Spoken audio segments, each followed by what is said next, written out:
We spoke a moment ago about the lack of humor that has characterized dictators throughout history. That's because real humor is almost always subversive. Humor undermines dictatorial power. It punctures balloons. It knocks people off pedestals. Nothing enraged Adolf Hitler more than Charlie Chaplin's portrayal of him in the movie called The Great Dictator. Chaplin, who was actually born on the same day as Hitler, did a fantastic job of capturing the dictator's every nuance and mannerism. This movie did more to alert the American people to the real nature of the Nazi dictatorship than any book or news report available at the time. Powerful people and the symbols of power that they like to accumulate are rarely humorous, at least intentionally. Think of those old Russian generals with all those rows of ribbons on their uniforms. Whatever else you might want to say about them, it was obvious that those uniforms were supposed to be very serious. A dozen rows of ribbons, a big red star on the hat, all sorts of gold braid hanging everywhere. Hey, this is no laughing matter. What a wonderful irony, then, that humor played an important part in the downfall of the Soviet Union. In the final years of the communist regime, political jokes became a highly developed art form in Russia and in all the countries of Eastern Europe. And the generals didn't get the joke until it was too late. The anti-government jokes that were circulating in the Soviet Union during its final years were an example of a particular kind of humor. They were designed to elicit a very specific response, which we can call the laughter of ridicule. This is really a form of hostility disguised as mirth. It's intended to be very destructive to its target, and at the same time it serves as a kind of survival mechanism for the joke teller and his listener. It allows them to express their anger indirectly. If you're ever in a leadership position and you find that this kind of hostile humor has been directed at you, I strongly suggest that you do one thing immediately. And I'm not going to suggest that you take action to suppress the jokes. Instead, you had better ask yourself what you've been doing to provoke this kind of response among your subordinates. And once you figure it out, I suggest that you change that behavior immediately. Laughter of ridicule is a very bad sign for a leader. It's one kind of humor that should be taken very seriously. There are several other categories of laughter that we should consider as well. Have you ever gone to a comedy movie and noticed that the audience starts laughing even before anything funny happens? A leading comic actor can simply come on the screen and make a bland remark about the weather, and everyone in the audience will start laughing. I've seen this happen many times with people like Robin Williams and Steve Martin. Underlying this kind of laughter is a desire on the part of people to have a shared experience. They want to participate in the experience together. I call this the laughter of community. Another kind of laughter that can be observed at the movies is something I call laughter of recognition. This occurs when someone wants to show that they get the joke. They see how something was intended to be funny, even if less informed people don't see it. This kind of laughter is especially common among younger audiences, and many members of the older generation find themselves frequently missing out on it. Irony is the basis for so much humor today, and by its very nature, irony is intended to exclude a certain percentage of people. The rest of them laugh to show that they've been admitted to the club. They laugh to show they recognize the joke, and therefore deserve to be recognized as members of that select group. That's why I call it laughter of recognition. Polite laughter is yet another category. This is sort of a social non-laughter that one gets when a laughing response is called for but isn't really motivated. We've all had the experience of telling a joke that doesn't really go over too well and elicits only polite laughter. And we've all responded to such jokes with polite laughter of our own. It's just a gesture that keeps the ball rolling,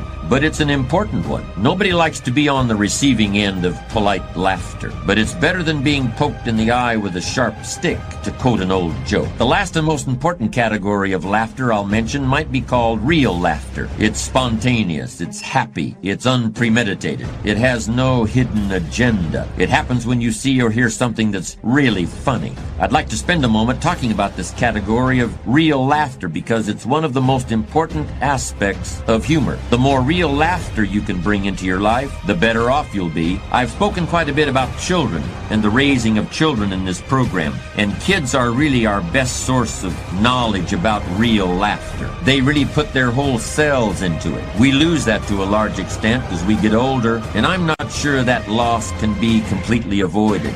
For example, think about someone, one of your own kids, a neighbor or a niece or nephew that you've watched grow up. Whatever interest this person pursues today, it's likely that he or she was a budding artist in the early years. Crayons, markers, and pads of paper are standard issue in most households with young kids, and those kids draw big, beautiful pictures with all sorts of colors and patterns. At that age, there are no rules about keeping inside the lines and using certain colors for certain objects. Those pictures that grace refrigerators across the country are examples of artistic genius. Then when kids grow to about 5 or 6 years old, their drawings change. They begin drawing stick figures standing next to houses that consist of a triangle on top of a square. Kids this age are still just as proud of their drawings and actually see them as a big advance over the ones they'd done.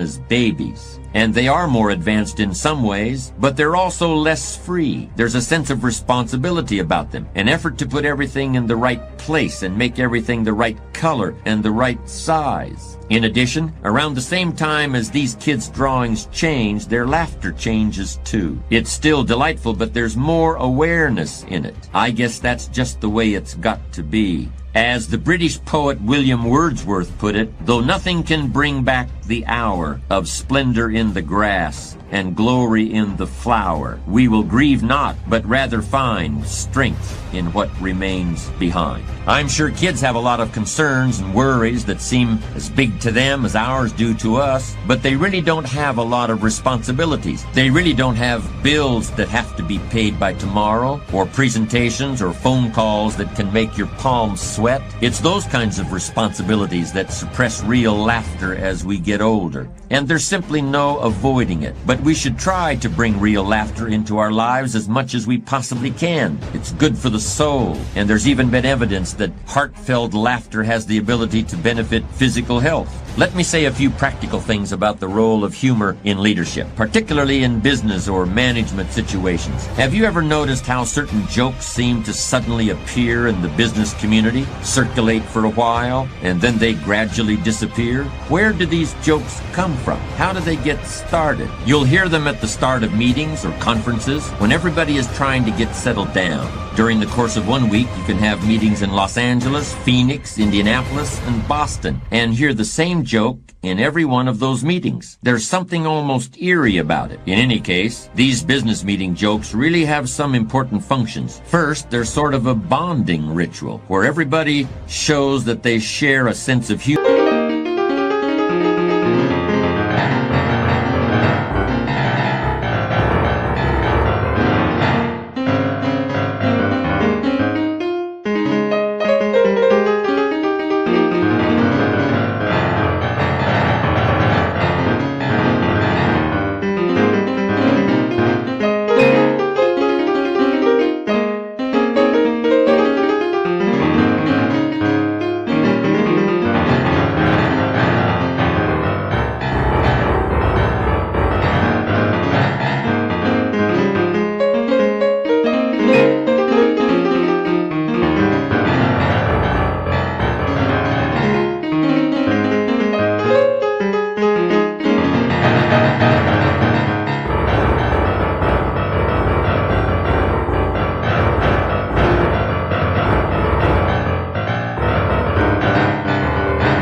and that they like to laugh about the same things. I think that function is pretty obvious. But there's another function of jokes that's more subtle but extremely important. In a way, they're intended to rid the situation of humor. Once the joke has been told, the humor has been encapsulated or compartmentalized within that joke, and it won't be seen again until the meeting is over. That's why it's good to begin a very serious discussion with a joke. After the moment of humor has been experienced through the joke, seriousness can reign for the balance of the meeting. I've seen this phenomenon take place many times. If you handle it correctly, then telling a joke can really reinforce your image as a serious person. Once the joke is out of the way, you can be as intense as you want for as long as you want, because all humor has been compressed into the joke, and now the joke is over and done with. There's an important distinction to be made between the leader who tells jokes and a very different kind of person who I'll call the funny guy. And let me point out very quickly that the funny guy is almost always a guy.